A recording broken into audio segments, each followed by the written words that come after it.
తీహార్ జైలులో తీవ్ర ఉద్రిక్తత 125 మందికి ఎయిడ్స్ పాజిటివ్ దేశమంతా షాక్ ఈ విషయాలన్నీ పూర్తిగా తెలుసుకునే ముందు ఈ ఛానల్ ని సబ్స్క్రైబ్ చేసుకోండి ఈ వీడియోనైతే పూర్తిగా చూడండి అప్పుడే మీకు కంప్లీట్ గా ఇన్ఫర్మేషన్ అనేది తెలుస్తుంది కరుడుగట్టిన నేరస్తులను ఢిల్లీలోని తీహార్ జైలుకు తరలిస్తుంటారు సామాన్యుల నుంచి సెలబ్రిటీలు రాజకీయ నేతలు ఎవరు తప్పు చేసినా తీహార్ జైలుకు తరలించడం వల్ల తరచూ ఈ పేరు వినిపిస్తూనే ఉంటుంది ఆ మధ్య ఉత్తరప్రదేశ్ లోని లక్నో జైలులో హెచ్ఐవి పరీక్షలు నిర్వహించగా అందులో 36 మందికి పాజిటివ్ ఉన్నట్లు తేలింది అలాగే ఉత్తరాఖండ్ లోని హల్ట్వానీ జైలులో మహిళలతో సహా 44 మందికి హెచ్ఐవి బారిన పడినట్లు తీవ్ర కలకలం రేపింది నేరస్తులు విచ్చలవిడిగా తిరగడం వల్ల ఇలాంటి రోగాల బారిన పడుతున్నారని జైలు అధికారులు అంటున్నారు తాజాగా ఢిల్లీలోని తీహార్ జైలులో హెచ్ఐవి కేసులు కలకలం రేపాయి వివరాల్లోకి వెళ్ళినట్లయితే దేశ రాజధాని ఢిల్లీలోని తీహార్ జైలు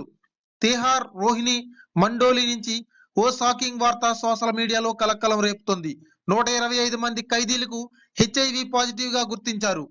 ఈ కేసులను ఖైదీలకు కొత్తేం కాదు 200 మంది ఖైదీలు సిఫిలిస్ వ్యాధి బారిన పడినట్లు తెలుస్తోంది ఇటీవలే 10,500 మంది ఖైదీలకు హెచ్ఐవి వైద్య పరీక్షలు నిర్వహించగా ఈ సమాచారం వెలుగులోకి వచ్చింది ప్రస్తుతం ఈ జైలులో 14,000 మంది ఖైదీలు ఉన్నట్లు సమాచారం దేశంలో అవినీతి అక్రమాలు హత్యలు భారీ కుంభకోణాలకు పాల్పడిన వారికి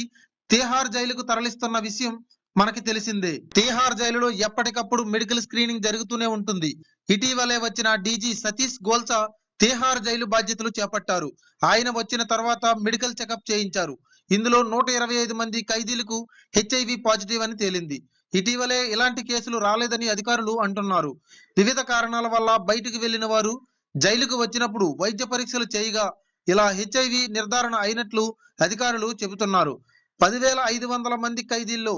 200 మంది ఖైదీలకు సిఫిలిసిస్ వ్యాధి స్క్రీన్ ఇన్ఫెక్షన్ ఉన్నట్లు తేలింది ఈ ఖైదీల్లో కొంతమంది టీబీ వ్యాధిగ్రస్తులే అని అంటున్నారు అధికారులు